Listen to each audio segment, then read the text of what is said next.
Welcome to the Jewish Road Podcast. My name is Matt Davis, and I have a very special introduction or two on this one. We're changing things up just a bit. I have someone very special with me, and it is my wife, Marilee. Marilee. Hey, everybody. Shalom. Shalom. And you might not have heard her voice before, but she is an expert podcaster. We get to do another podcast that's kind of fun. That well, maybe, I don't know about that, but yeah, it's massive. It's huge. But we're also, you and I are here with a really great friend. And actually, she's been on the podcast, Marilee, more than you've been on the podcast. She's returning. I think she's the only guest that's returned to the Jewish Road podcast. There's a very high litmus test that we have of people who we will allow on the program. This is really intense, high quality stuff here, so we want to make sure. But Candyce, Hyslip, welcome back. It's good to have you here. Thanks, guys. Love you, Davises. Y'all are some of my favorite peeps. Yes. Now, Candyce leads a ministry called Tent and Table. Last time you were on with my dad and I, and we talked about biblical hospitality, of which you are the queen. To know Candyce is to love Candyce. To be in her presence is to instantly feel loved, cared for, soothed, and well-fed. And Jesus, thanks. Yeshua. I feel to be in her presence. I feel like there's not a lot of people I can say that about, where it's like the Lord just like flows out, my friend. And that is my impression of you every time we interact, whether that's through a phone call or in person. Like, you have a beautiful spirit. Yeah. Thank you, guys. And this relationship was instantly forged, like super glue. That just right away. It was in the back of a bus somewhere in Orlando while we were going to the Jews cruise down to the Bahamas. Right. So that's where we met you guys, and it was just love at first sight for both you and Tim. Yeah. Thank you. I feel the same way, totally. Like, after my first conversation with Marilee, I thought, where has she been my whole life? I felt the same way when I met her. It's fantastic. Aww. Yeah. Same. Well, Candyce, we brought you on specifically. Man, what a time to be Jewish in the world. The time that we're living in, and you, ever since October 7th, and this has been on our radar for a long time, but really, like, the world has changed again in the last couple of months. But what's been your spirit? What was your first reaction to the news of this attack from Hamas on Israel? How did that hit you at first? Well, I remember waking up, and I got a text from one of my best friends, whose dad was near Gaza. And they're like, she just said that there are terrorists in the street, please pray. And the message had come through in the middle of the night. And I'm like, what in the world? And then, I opened up social media, and it felt so shocking and horrifying and grief-stricken. But it was also the morning of Simchat Torah. Right. And we were, my husband and I were getting ready to celebrate, lead a service. Right. And I was just like, how do you even celebrate at a time like this? It's the most joyous holiday on the calendar. How do we move forward with Simchat Torah? And I asked him that, and then I asked the Lord the same thing. I'm like, Lord, how do we even move forward? And he gave me this idea of, in days of old, what we would do when we would go to fight wars is we'd take the Ark of the Covenant with us, and we'd rejoice, and we would praise, and then the enemies would fall at our side. And so that was like the emotional and spiritual posture in which we move forward with the holiday. But I think the whole thing just feels so consuming. Even now, it just feels so consuming. And to, like, the second anyone, hops on social media, you are flooded with information that is it's just so much complex and compound grief and trauma that you're processing on behalf of people you're connected to in the land, and just people that you love, because we're one people, right? Yeah. Whether you're in Israel or around the world, if you're Jewish, we're We're one people with one heart. I feel like there's two dimensions to it too. There's like, on the one hand, there's what's happening in Israel, what's happening on the ground, what's happened to the people with the massacre and the ongoing hostage situation. So there's that. And then on the other hand, there's also this massive explosion of anti-Semitism that's just come to the surface. And so there's like two fronts that I feel like that believers and Yes. Jewish people are engaging with as they look at what's happening in the world.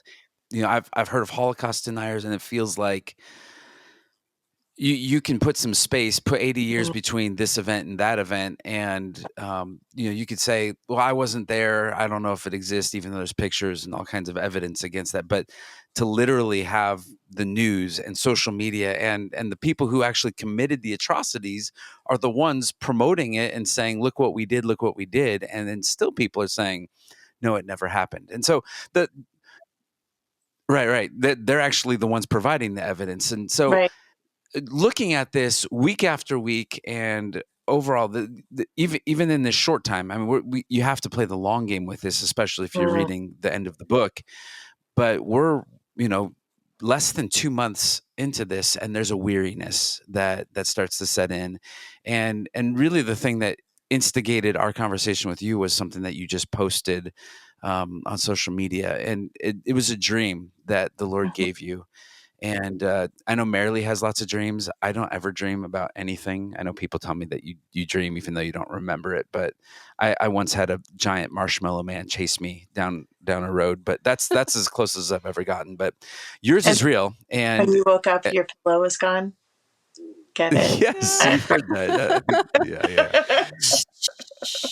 Yeah. But yours is real, and I just want you to just walk us through, and even what was the precursor, because I know for us we just need to take a break after the first 6 weeks, and we got away as a family to just kind of rest, reset, and get off of social media for a little bit. But walk us through a little bit of that journey for you.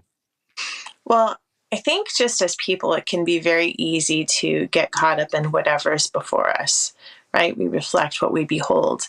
And if there's this constant barrage of trauma that I'm not sure any human heart is meant to bear, it can be very easy to become chronically dysregulated, or numb out or dismiss things.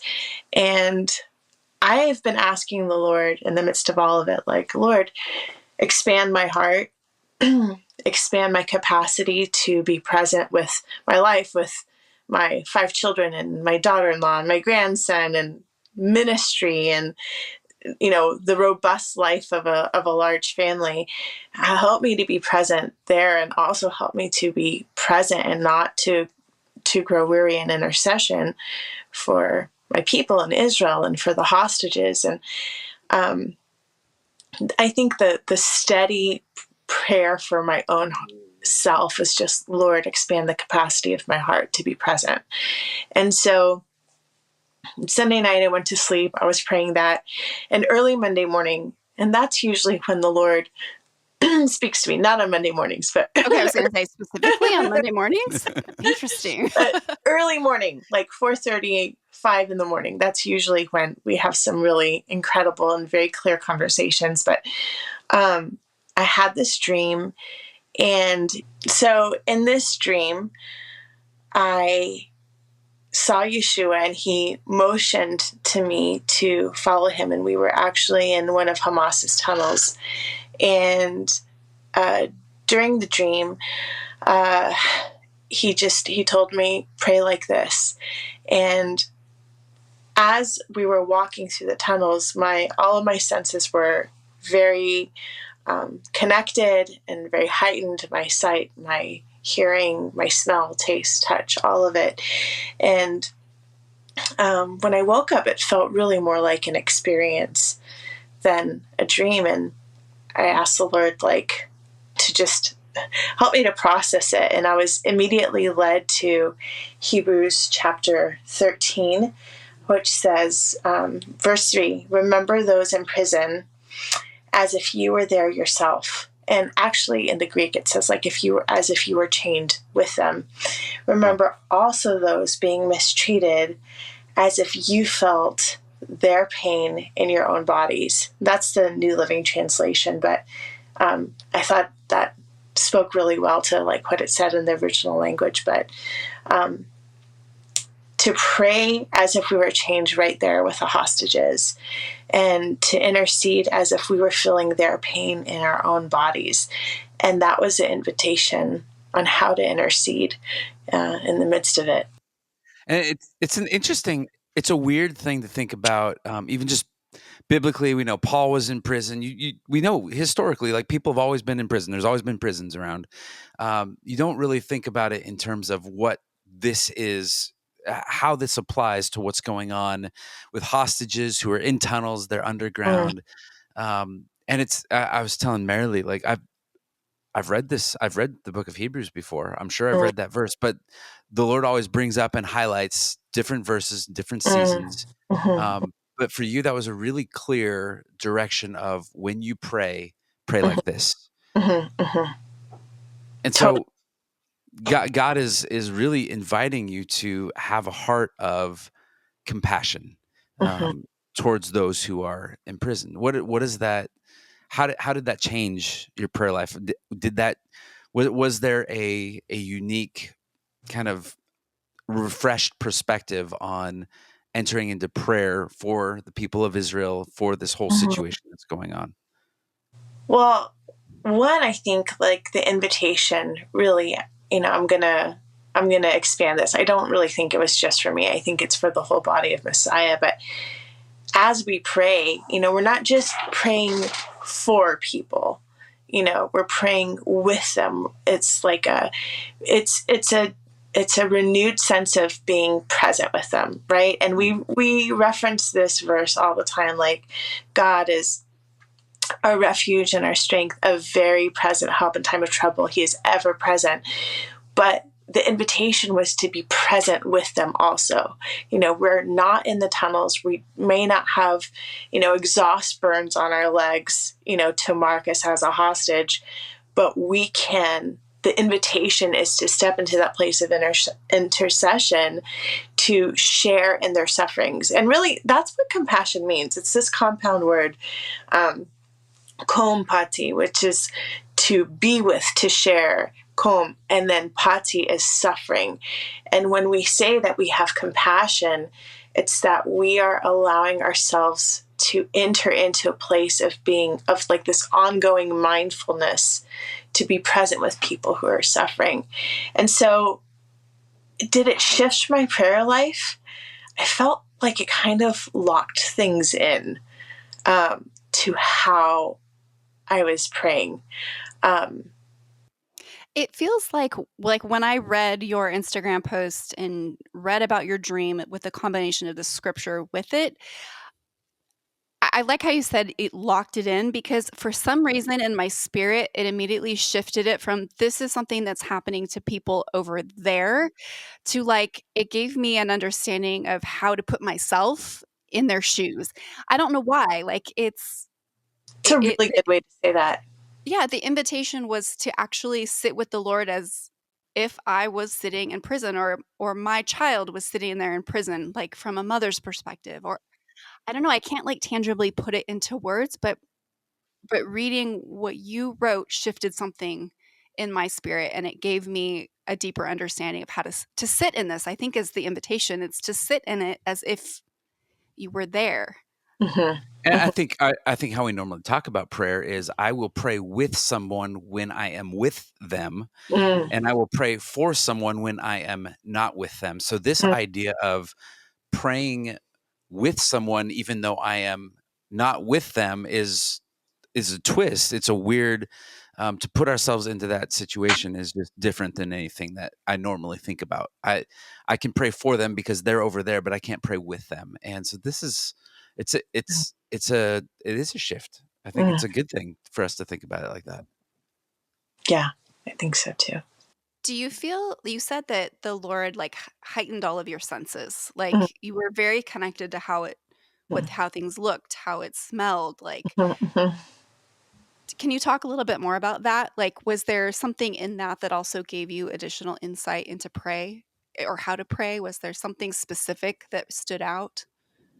I think it was just a matter of being very present, very connected to the reality. And I have personally struggled with, there's a weakness, I think, that is just at the door for a lot of believers, or just people in general, just to numb out because the pain is so much. And I think that we do need moments of rest. We do need moments to disconnect. We do need moments to not have a constant barrage. But when we do engage, not to engage half-heartedly, you're scrolling through, you see something, oh, that's so sad. You're scrolling through again, and then you see your favorite recipe, when we engage, to engage with all of our heart, to really be present, not just halfway present. That's something that I know I need to grow in more, to be ever present, right? Connected with all of my senses and with all of my body and my soul and my spirit and what I'm doing. So I think that was just an answer to my personal prayer. Lord, expand the capacity of my heart to be present with what's in front of me. So there's almost a compassion fatigue that Yes. sets in.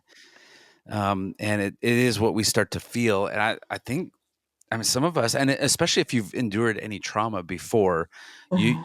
your fuse for that Mhm. fatigue gets lit and burnt much faster than the average human, right? And if you care, it has to have some kind of Mhm. impact on you.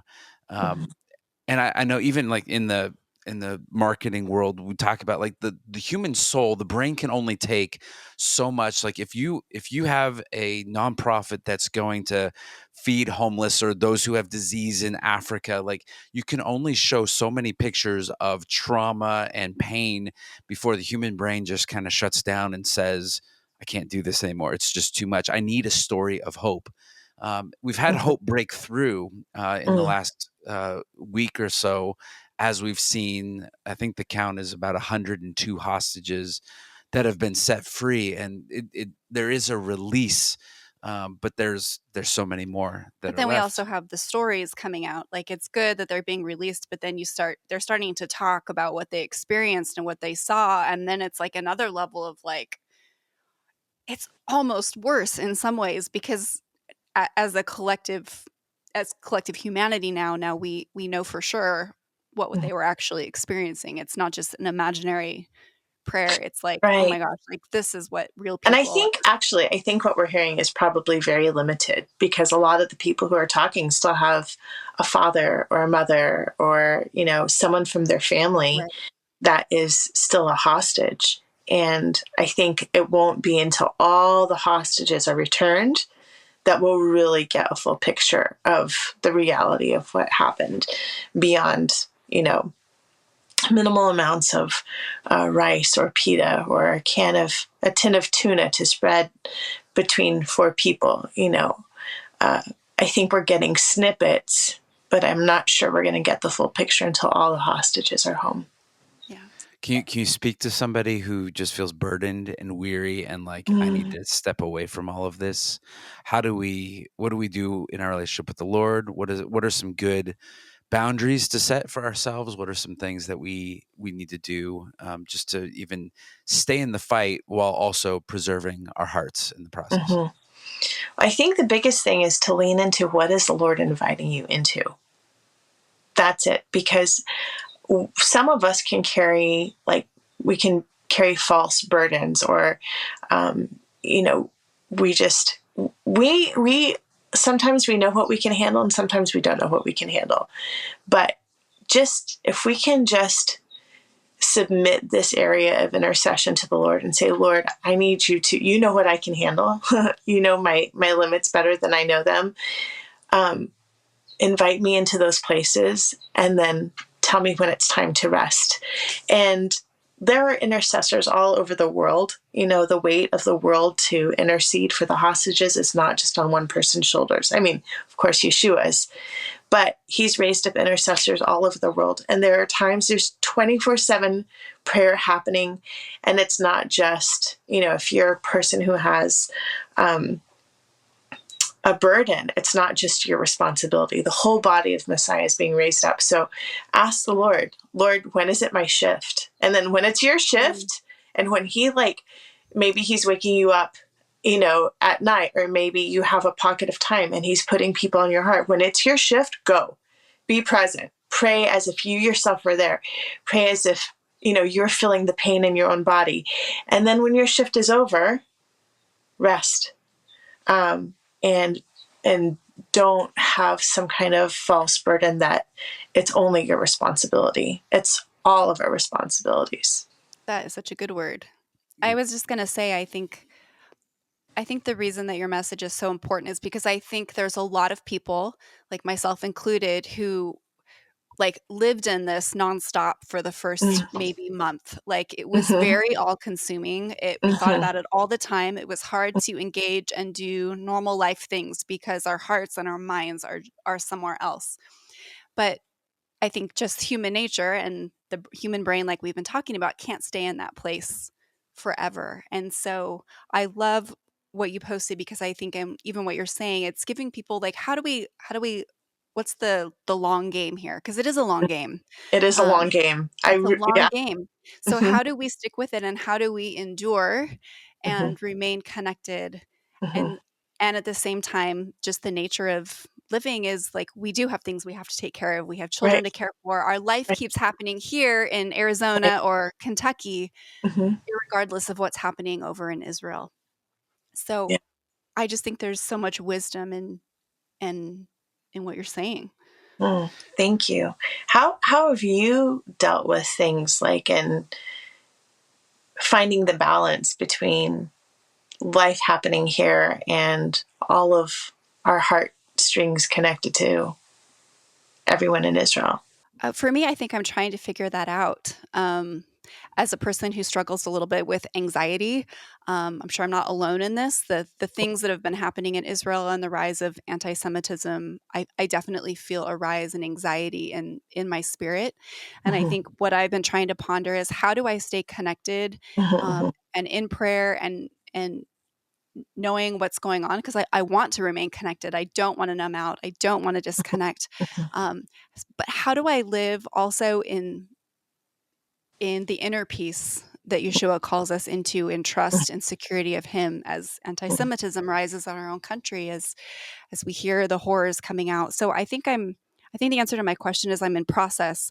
And I think that's why hearing you and your post yesterday stood out to me so much, because I felt like it was another piece of the puzzle from the Lord of this is how you do it. This is how you abide in me and also remain connected to what's happening. Does that make sense? Yeah, because I guess that place of direction for how we manage our souls, our soul finds rest in God alone, right? Our rest is in Yeshua. Also, he's the one who calls us to partner with him in intercession. So he knows. I guess the biggest thing is just to stay connected to the Lord, to be plugged in, and let him direct how we engage. I don't know. That's an idea. Yeah. What about you? I'm talking to two people who are very aware of their internal lives, and your indicators, your systems, the lights that go off for you with your hearts go off much sooner for you than me. Or I'm like, oh, I'll get that into the shop eventually. I'll be okay. The car's still got another 20,000 miles on it. We'll be fine.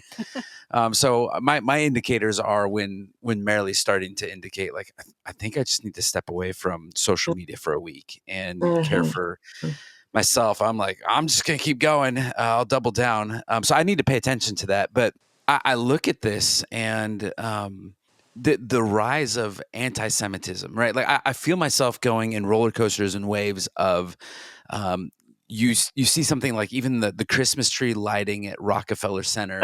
My God. Right. It had to be canceled because there is the flood. There's this flood of just, and there's people at the Macy's Day Thanksgiving parade, demonstrating and pouring fake blood out. And it's just, I look at some of this and it feels like, what is it? Psalm 73, like Lord, or even Psalm 3, Lord, many are my foes, many rise against me. They say, where's your God? And I'm thinking like, yeah, where is my God? And it feels like I'm outnumbered. And then you see something like the March for Israel, at the Capitol, 290,000 made me feel proud to be Jewish. It made me feel like we're not alone. There is still a remnant. There are still people who love the Jewish people, and it gives me hope. But it is hard, I think, to like watch the news and watch the coverage and not let your heart go with like, because you could just vacillate and have these highs and lows from day to Yeah. day or hour to hour, depending on which station you're watching or which feed or the algorithm is feeding you. So it's probably a greater reminder, and I'm obviously still in process with everything in my life, but a reminder of looking at the big picture from God's perspective, right? Like in the end, this is not going to get easier, Candice. Like this is going to be something that like we might get past this blip on the radar, but we know how the story ends, and it's going to have to get worse before it gets better. And I know that's not like the really happy version of the story, but it's the real part of the story that we have Right. to be able to pay attention to. Right. And in the end, the whole world will turn against Israel. In the end. Yes. And in the end, Yeshua will return for a bride who's made herself ready and for his people who welcome him home and say, blessed is he who comes in the name of the Lord. And I think that purification of the bride made ready and our people welcoming King Yeshua to come and rule and reign, a lot of it, I think, is going to happen through persecution, I agree 100% which is not, with that. Yeah. it's not, the happy frolicking through the tulips story. Hence the long game, the Yeah. leaning into the Lord. I love what you said. So what's my role? I can't do it all. I can't carry it all. So what is the part that I'm supposed to play? How are you preparing me? How are you preparing my family? Exactly. How do you want me to lean in? Because you made me, you know how I'm wired. You know my history, my past, you know my brain, you know my heart, you know all these things. And remembering that we can trust him to be faithful.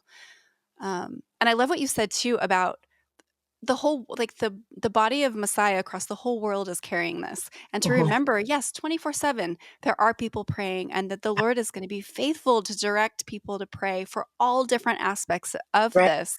And what he calls me to pray for, what he calls you to pray for, is going to be different than, Mhm. person A, B, C, and D. Right. Okay, but also there's like good things happening, right? Like, so I know like Matt met with someone yesterday morning, a group of local pastors here, and the man who organized it came to him and said, I want to do something. Like, I feel like prayer is not enough. I mean, we know it's enough, but his heart is to be engaged and involved and wants to be doing something. Like, that is what the Spirit is stirring in him. And it's beautiful to see people, believers, coming out of the woodwork. Some of them have been in this space for a long time. Some of them are starting to realize, like, their eyes are opening to what's happening and they want to engage. And I know that you have started, I guess we'll call it an initiative. The Lord has given you a vision for some like very tangible things that believers can be doing to love and support Israel. And also you have some stories, some like good news stories of like good things that are happening. Yes. So would it be okay if we transition to some good news?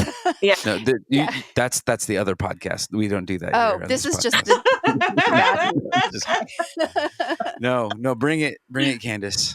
Give us Well, some hope. I think that really when this war happened, one, it awakened every Jewish person across the globe, and everyone was called to war, and to fight in whatever way that they've been gifted, whatever the Lord has put in their hands. At the same time, it has stirred the pot for so many believers, for so many Christians. And, there has been a variety of reactions that some have been very disappointing and grievous, and others, merely, like you said, there's been a lot of good news. Last night we were at this citywide prayer event called Pray All Day. Yeah, I think that's what's called. Anyway, it was great. But they did give Tim and I a segment to talk about, like, how can we pray and what can we do? So this is another thing that I've been praying about is, Lord, how do we mobilize the body of Messiah? How do we get people with really boots on the ground to do something? Because it's like, on one hand, we can give, and there's great organizations to give to, and we're giving money, and they're boots on the ground in Israel. But this war extends beyond the borders of Israel, because it extends into every Jewish heart and every Jewish family around the world. So what do we do? So the Lord gave me this idea, and it's called Operation Comfort. And really, it's coming from Isaiah chapter 40, where it says, "Comfort, comfort ye, my people, says the Lord. Speak tenderly to Jerusalem." And how do we comfort the people of God? So when this war first started, we had this prayer meeting, right immediately afterwards. And I felt like totally dysregulated, and I was like not in a position to host.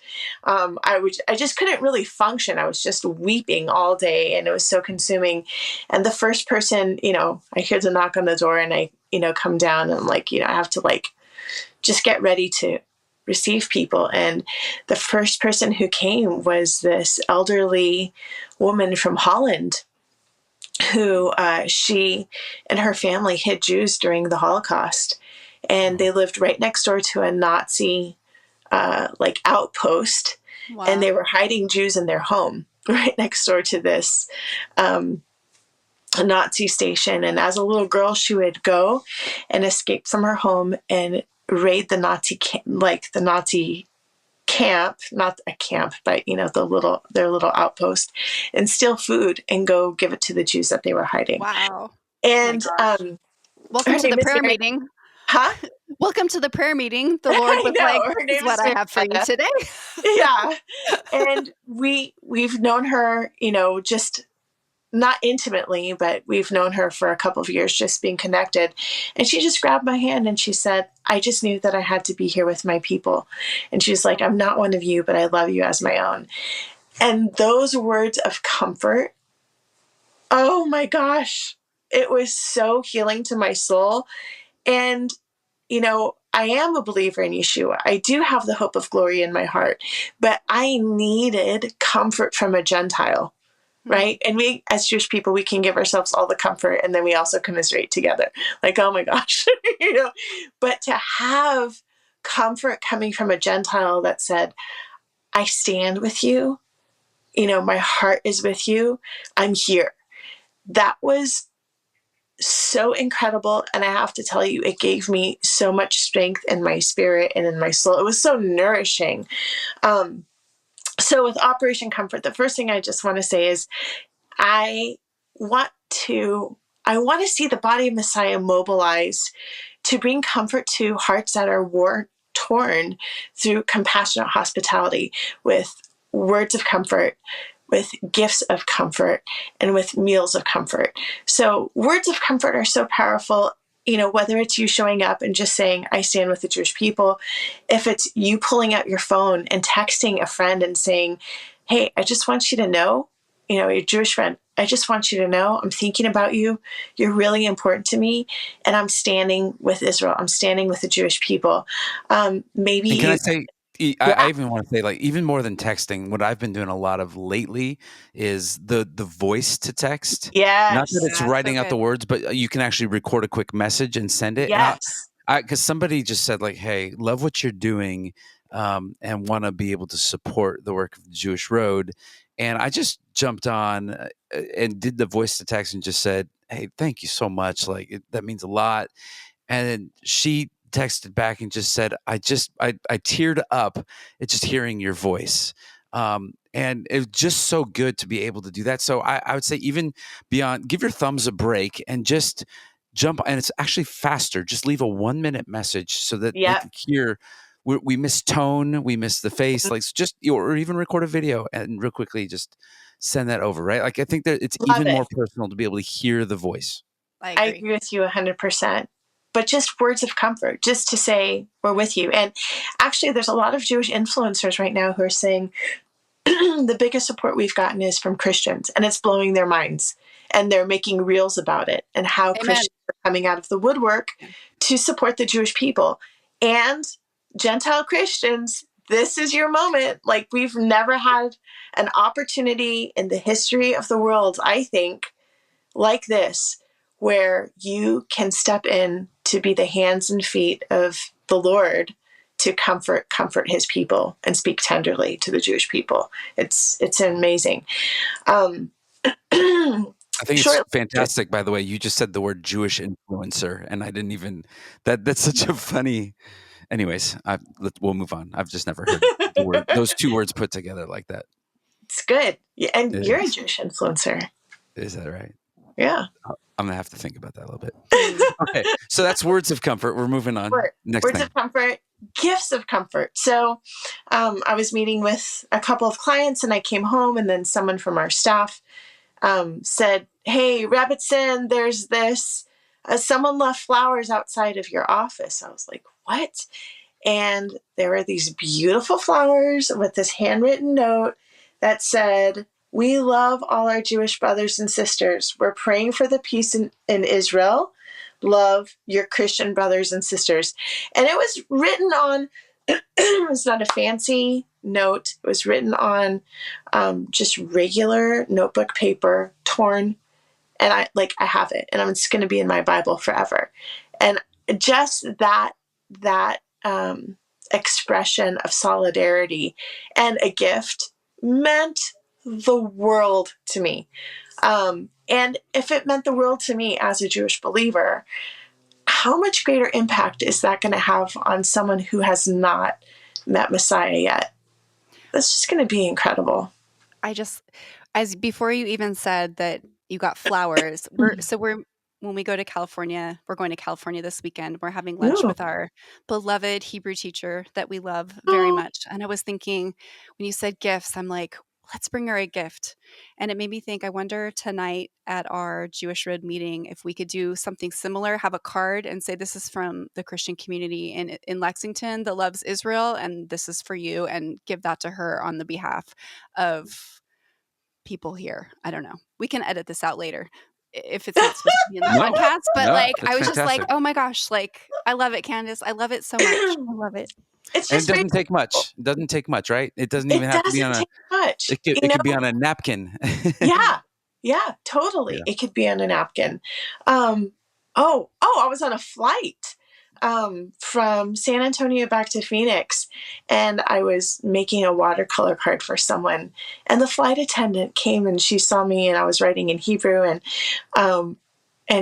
she saw Hanukkah, and she was like, "Oh my gosh." And she put her hand on my shoulder, and she was like, "I just want you to know that I'm with you. I'm with you."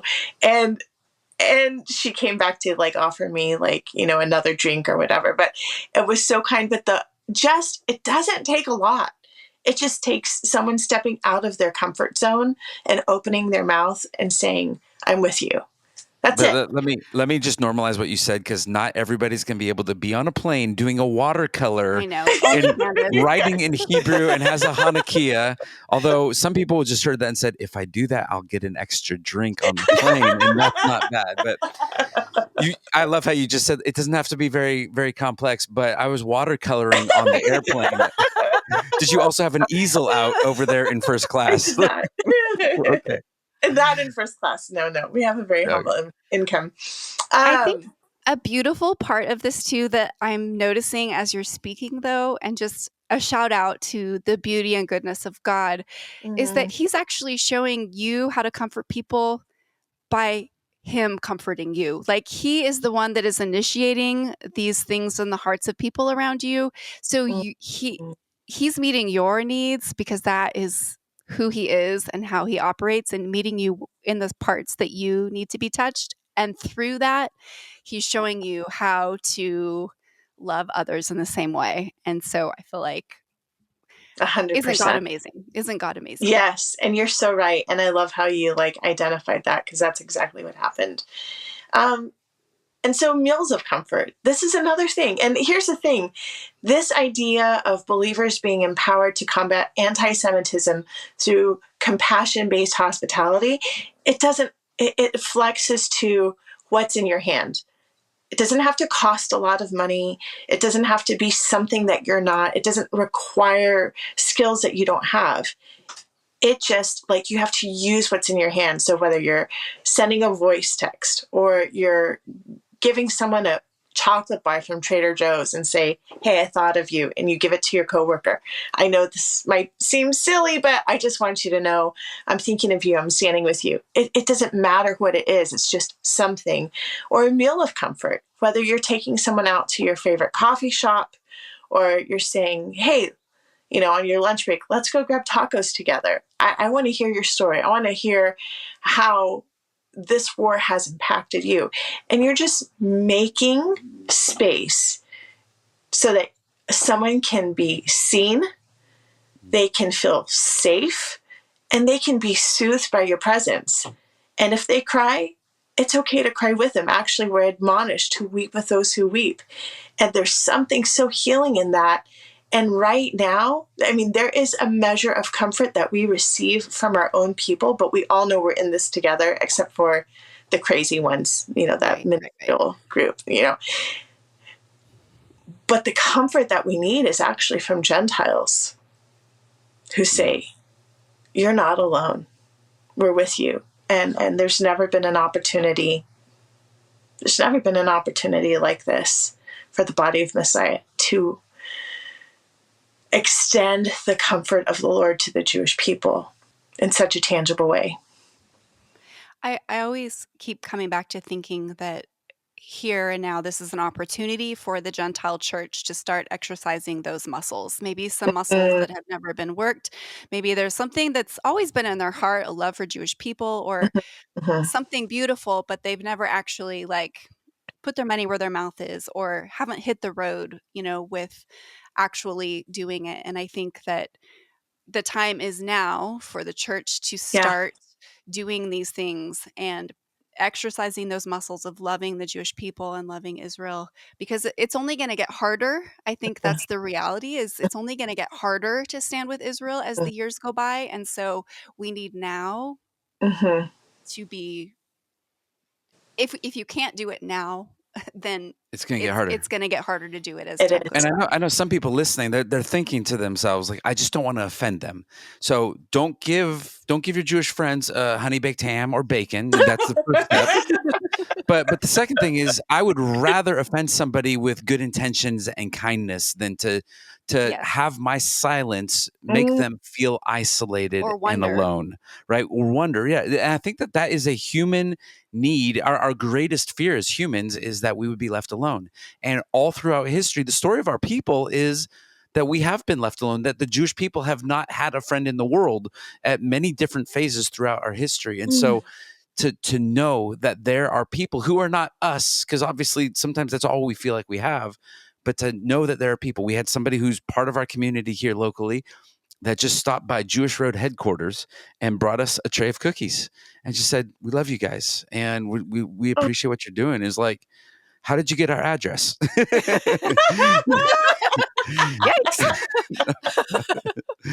I'm just kidding. Thank you for the cookies. The cookies were great. And we said, we're here 8 to 5. Monday through Friday. But also, isn't that a true reflection of the mentality of Jewish people?